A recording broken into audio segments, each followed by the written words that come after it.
We are delighted that MTC is able to host this really important conference, the first of its kind, really trying to galvanise industry.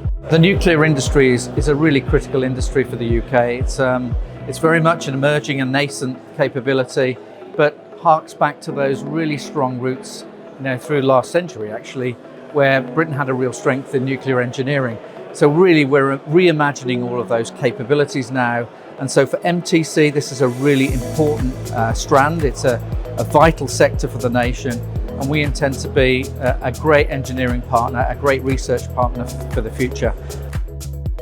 So I found the event great, and the energy and the conversation going on has been really high quality, and I think that's important. So we've definitely managed to get out to new people and start attracting them into nuclear. No, there's a lot of energy and optimism around this event today. Partly that nuclear is a sector that is going to grow. I talked in my talk, it's not just the civil nuclear sector, there's also a whole series of defence opportunities coming up as well, which makes this as a sector to invest in for the longer term and to grow capability for the longer term also. I think the event has been fantastic, and it's great to see so many familiar and new faces here today at this summit as well. So I hope this becomes a regular thing.